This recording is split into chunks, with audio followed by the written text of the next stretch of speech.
আসসালাতু ওয়াসসালামু আলাইকা ইয়া রাসূলাল্লাহ। আসসালাতু ওয়াসসালামু আলাইকা ইয়া মুর্শিদ মওলা। হাজী ওরেস পাক রহমতুল্লাহ আলাইহির কালাম থেকে কিছু আলোচনা করা হবে। ইশকের তিনটি হরফ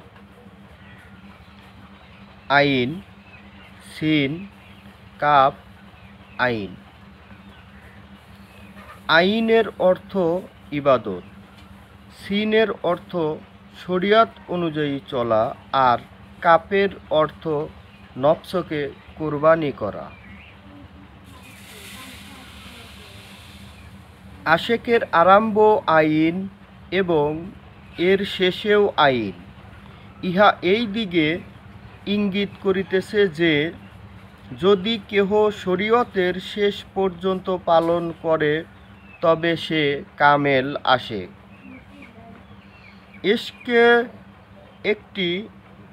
ইশক একটি অতুলনীয় মাসুক। মাহবুবের মহব্বত কিমিয়ার মতো কাজ করে আশেকের অন্তরে। ওই বিদ্যা হাসিল করা উচিত যাহা মৃত্যুর সময় কাজে লাগে বা মৃত্যুর সময় মুখ হইতে বাহির হয়। মুহাহিদিন শয়তান ও রহমানের মধ্যে কোনো করফ করে না। আশেকগণ শয়তানকে মন্দ বলে না। ইবলিসের ঘটনায় একটা বিশেষ সবক আছে। শরীয়তের দিক দিয়া ইবলিস একটু ভুল করিয়াছে। শরীয়তের পাবন্ধি এবং সুন্নতের ইত্তেবা প্রত্যেক মানুষের আবশ্যকীয়। সাজারা একটি বাহ্যিক জিনিস, দিলের সাজারাই প্রকৃত সাজারা। মোহাব্বত করো, মোহাব্বতের দ্বারাই সব কাজ হয়।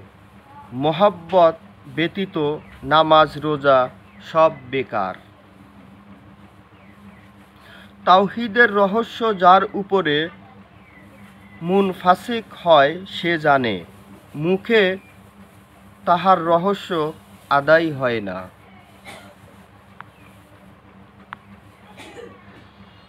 পূর্ণ শওক ও যথার্থ তলব থাকিলে প্রত্যেক জিনিসে হাবিবের দিদার নসিব হবে। যে এখানে অন্ধ সে পরকালেও অন্ধ থাকবে। প্রকাশ্যে আলেমদের চাল উল্টা। দেখিয়া সেজদা করিলে সে কাফের, আর না দেখিয়া সেজদা করিলে সে মোমেন। আশেক ওই ব্যক্তি যে মাশুকের জাতের মধ্যে মিলিয়া যায়। আশেকই একটি তিরস্কার বিশেষ। সে দিন ও দুনিয়া হইতে দূরে চলিয়া যায়, বিচ্ছেদে মরিয়া যায় এবং বিচ্ছেদের মধ্যে স্বাদ আছে। ইশকের মধ্যে ত্যাগ করাই আসল কথা, দুনিয়া ও আখেরাত পরিত্যাগ করাই ইশক। মাশুকের খেয়াল করা উচিত যে সুরাত চিত্রিত হইবে উহা মৃত্যুর পরও কায়েম থাকবে, বরং তাহার সহিত তাহার হাসর হইবে। আশেক যে খেয়ালে মরে সেই খেয়ালেই তাহার হাসর নাসর, কিয়ামত, দোজখ ও বেহেশত ইত্যাদি হইবে। অত্যাধিক প্রেরণার জন্য নিজেই উহা হইয়া যাইবে।